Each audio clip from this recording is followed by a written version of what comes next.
you wanted the best, you've got the best podcast. The hottest podcast in the world. The Chris Voss Show, the preeminent podcast with guests so smart you may experience serious brain bleed. The CEOs, authors, thought leaders, visionaries, and motivators. Get ready. Strap yourself in. Keep your hands, arms, and legs inside the vehicle at all times, because you're about to go on a monster education roller coaster with your brain. Now, here's your host, Chris Voss.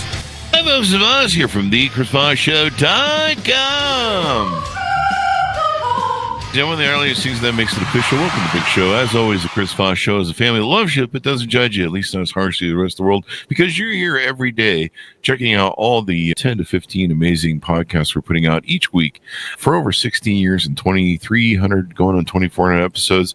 The most amazing minds come on the show. They share with you their stories, their lives, their journeys, their cathartic moments, how they overcame them, and how to maybe live your life better or inspire you and everything else. Everything is here to make your life better, but you have to listen, but you guys do that already, so thank you for that. But go to goodreads.com/Chris Voss for the show to your family, friends, and relatives. LinkedIn.com/Chris Voss. Chris Voss won the TikTokity. ChrisVossFacebook.com. Opinions expressed by guests on the podcast are solely their own and do not necessarily reflect the opinions of the host or the Chris Voss Show. Some guests of the show may buy advertising on the podcast, but it is not an endorsement or review of any kind. Today we have an amazing young lady on the show. We're talking about her book. She's a multi-book author and tends to write for children, because children need to learn to read early on, and of course stories are such a great way to help educate them. She's the author of her latest book that came out, at God's Amazing ABCs, out September 3rd, 2024. Roxanne Giardina joins us on the show. Did I get that right, Roxanne? Very good. I'm impressed. I was practicing in my head and what little bit of brains I have left. So we're going to be talking about her book and some of her insights and what she puts into them, so you can find out more about her and what she does. She graduated from UNO with a degree in early childhood education, is currently teaching in Round Rock, Texas. She's a teacher at heart and has taught everyone from preschoolers to elementary students, teenagers to adults, always with a passionate focus on the Bible. While teaching preschool, she started writing poems to enhance the Bible stories for her preschool students. This sparked a passion and began a several-year journey of poem writing, which resulted in children's Bible poem books. Welcome to the show, Roxanne. How are you? Well, thank you. Thanks so much for having me. I'm fine. How are you? And so you were the one that, were you? No, I'm just kidding. I was going to do the police joke, but I'm not going to do it now. I was like, maybe you're the one Jay wrote the song about, Roxanne. And do you know, my whole life, not my whole life, but many years people have sung that song to me, and I don't think I've ever heard it. Other than people saying it. Yeah. I mean, it's a great song, The Police in their heyday. Give us your .coms. Where can people find you on the interwebs? On my website is RoxanneGiardina.com, and it's RoxanneGiardina.com. So give us a 30,000 overview of what's inside the new book. I like to write poems. And my daughter came to me one day and she goes, Mom, why don't you do an ABC book? And I said, I hadn't thought of that. So what I did, I always want to relate everything to the Bible, because eternity lasts a lot longer than where we are now.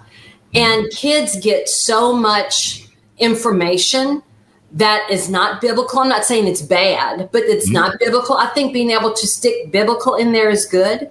So this book, it's couplets. So it goes quick and it's got kind of a sing-song rhythm to it. So because of that, I think it's enjoyable for kids. And it goes over the ABCs while also giving some insights to Bible stories. Bible stories some kids may know and some kids may not know. Bible stories, the things that keep on giving. And so you use the A, B, C, D, E, F, G, the alphabet to connect those stories. The first one, for example, is A is for Adam, the very first man. He made a mistake, but God had a plan. And I also put up videos You can go to YouTube, Roxanne Giardina, and I put up 3 to 5 minute videos on each of the letters. And some letters have more than one video. And the reason why is because it's just a little bit of information. And if the kids want to know more, there's a 3 to 5 minute video that they can watch and give them more information. And so they can learn all the good stuff there. Now, is that the theme through your 3 other books? I believe you have a total of 4. Is that correct? The 3 other books, what that was I was teaching at a preschool. And we had Bible stories. And I was like, I wanted to enhance their stories. And I like to write poems. So I would get so excited. I would go home at night and I'd write a poem for whatever Bible story we were introducing that month. And it blossomed into enough poems to have 3 books. Yeah. And I am so sorry. My dog never barks. And of course, he waits till we get on here to bark. There's probably some mailman's coming by. So I apologize for that. No problem. But I would, like I said, I would go home and I would write those stories, and then I'd get to go to school. And what I would do is I would compile, I don't know, let's say about 4, 5, 6, 7, 8 of the poems together, because I just taught 2-year-olds. And I'd make a little book and I'd give it to them at the end of the month that they could go home. And they would use them. The parents told me they would use them as bedtime stories. So that gave me the thought, maybe somebody might want to publish these. And so I put them out there and somebody did. So that began the journey. Oh, wow. That's pretty darn amazing. Yes. Which has been very enjoyable. When did you know that when did you know that you were good at poems and you started poem writing? Well, what's so funny, remember answer machines? And I would do a little rhyme on the answer machine. Or like for everybody does Christmas stories and things. And I would do a poem for the Christmas story. So I just have enjoyed doing that. And it came to a place in my life where I was like, what am I going to do now? Because I was newly divorced and I'm like, Father God, what am I going to do with my life now? I had been a stay-at-home mom. I didn't know what my life was going to consist of. And my daughter, and all of her wisdom, she said, your degree is in early childhood. Why don't you go teach preschool? And I was like, that's a good idea. So from the mouth of babes, right? I did that. I went and I was holding those babies. When they're 2, they're still babies. I would hold the babies and they'd just fill me up with all their love. And then I'd go home and all the creativity would start to flow. Oh, wow. So it's just been a journey, and it's been a good journey. And it's one that I don't think this is the end of it. I have other books inside of me that I want to have published. But we have to start somewhere. That's true. Build your audience and all that good stuff. Well, most of the authors on the show, they've done that over the years. So they're in the works of doing that, where they build their audience and they get their books out there, and their books tend to progress as they get going. Now, on books that you're maybe working on for the future, are those books that still are targeted towards young children, or are you thinking about maybe doing ones geared towards adults? No, I haven't even thought of adults. It's funny, I like teaching adults, but I like writing children's poems. And I have written some poems for adults, but for some reason my mind just tends to is geared toward the little kids. Like I've got 2 goodnight poem books already written, and I'm waiting to see what this one does, to see how that goes. You just can't have a plethora of books out there and nobody buying them. So you have to get them sold. Yeah, that's definitely true. And so let's go under through some of your other books so people can get familiar with them too. You've got Treasure Chest of Precious Pearls, Daily Diamonds. Tell us about that. Daily Diamonds is a book that it's got 31 poems in it, and each of the poems has an illustration to go with it that the kids can color. So it's kind of like a fancy coloring book, but it's like a devotional of things in the Bible. like the fruit of the Spirit. It tells you different things, truths from the Bible that are in Daily Diamonds. And if you go through one every day, you've got a new poem for every day of the month. Mm-hmm. Yeah. And kids always like going back and rereading. So when they're little, you can do it, every month. You can do it every month. Mm-hmm.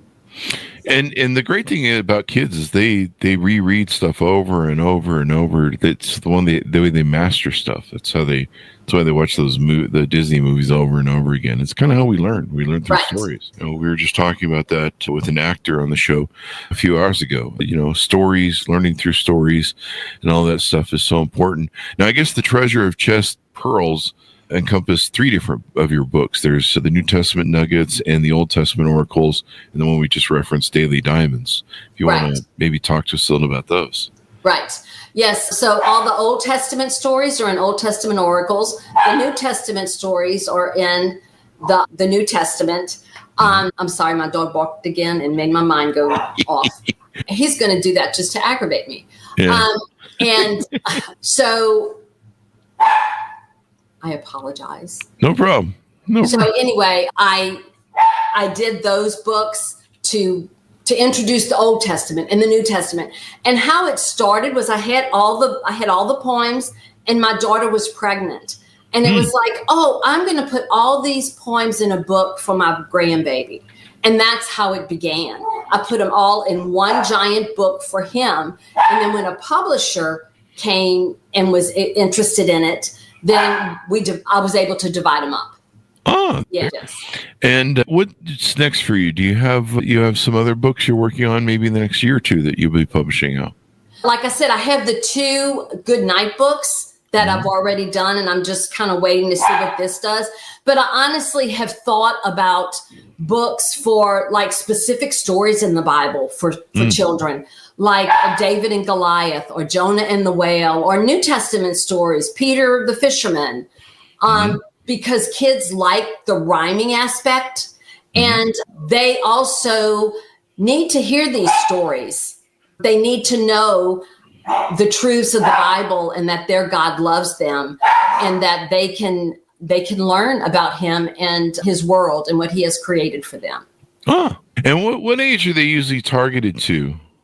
The ABC book, I think, is like probably kindergarten age. The other 3 books are probably, I did them for 2-year-olds. So I'm thinking probably 2 to 6 or 7. If they like to color, then 7-year-olds definitely would still enjoy that. So they can color these? The 3 Treasure Chest of Precious Pearls they can color. And kids love to do that. They love to interact with everything and get it on. What do you hope people come away with as they read your books? I would like for this to minister to the spirits of the kids, but not only them, but their parents. I think that this world needs hope in it.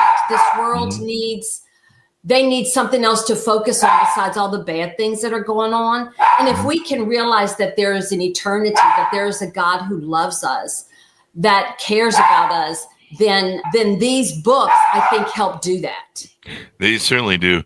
Being able to learn about life, learn young, and reading is so important. Why do you think reading is important in shaping the brain? You're a teacher. My mom was a teacher, and my sister was. So I think very highly of teachers, and we should. What do you think how does it help develop the brain to start reading at an early age, do you think? I think there are connections that are made in the brain when they read early, that some connections have to be made at certain ages, or you don't lose them forever, but they aren't as sharp. It's kind of the same with music, or, with anything you learn at an early age. If you start developing it early, it becomes solidified and it becomes a part of who you are.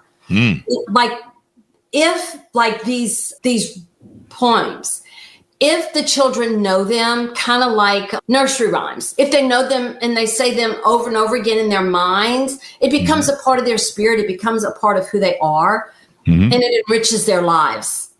Because again, it's putting healthy, positive information into them. As we go out, what do you hope people come with as you read your books? Give us your .coms, future pitches of what's going on, et cetera, et cetera. It's my website is roxannegiardina.com. I do have YouTube videos out there, A through Z. They're 3 to 5 minutes long, and I'm starting to have more than one video per letter because there's more information in the story that you can just put on one video. And I don't want to make them too long because kids' attention spans aren't that long. But also in the future, what I want to do, I hope to start this summer, something totally different than this, is begin to teach the Bible on a YouTube channel. Because what I enjoy is I like looking at the symbolism behind the stories in the Bible. And if you do that, they apply to your life in a way that you never imagined. And when I started doing that, I was amazed at the answers that I found in the Bible. It wasn't just history stories, but it was stories that if you dig deeper, you can find out how much more it can apply to your life than you ever imagined. Oh, yeah. When did you first get exposed to the Bible and religion? Oh, I got saved when I was 8. Okay. But when I was 12 years old, I wanted to be on the Bible quiz team. Oh, okay. So I was on the Bible quiz team as long as they'd let me be on there. When I was 19, they're like, okay, it's time for you to get off. But I've always loved memorizing parts of the Bible. I've loved teaching it. It's just who I am. It's where my passion is. I do enjoy teaching other things. I really like teaching math. I think it's a blast to... Oh, really? To get kids excited about something they didn't know they could be excited about. Yeah. So I do enjoy those type of things. I don't just have my head in the Bible 24 hours a day. I'm not saying there's anything wrong with that, but I do have other things I like to do. Like I have a dog, like you have heard. and I do like doing certain types of exercises and things. And I like being around my family. So there are other things I enjoy doing. But right now, my focus is on these books and trying to get the word out there in case anybody is interested in just another way to introduce the Bible to their child without it being like a real heavy hitter. Do you see? Does that make sense? It's just kind of light. You got to you got to have something for light for kids, or hits them way too hard, or you don't hand them War and Peace at 2 years old. Or 3 years old. I mean, you can, but they're not going to be able to pick it up. So they're just going to be like, what is this crap? And, it's War and Peace, man. It weighs like 5 tons or something. Yeah. Start with something light and thin. And of course, pictures are a great way. On the illustrator on it, did you work with the same illustrator in all 3 or 4 books? That's a really good question. For Treasure Chest of Precious Pearls, the lady who illustrated those, I found her through a teacher friend of mine. Oh, wow. And her mother wrote children's books, but never was able to get them published. So the fact that she was able to illustrate mine was really, it was really neat. But God's Amazing ABCs, one of my 5th grade students, after I left the school and was at another school, I contacted his mother. I didn't want to contact him, directly. I contacted his mother to see if he would be interested in illustrating the book. Oh, wow. And he was. And he was such a good student.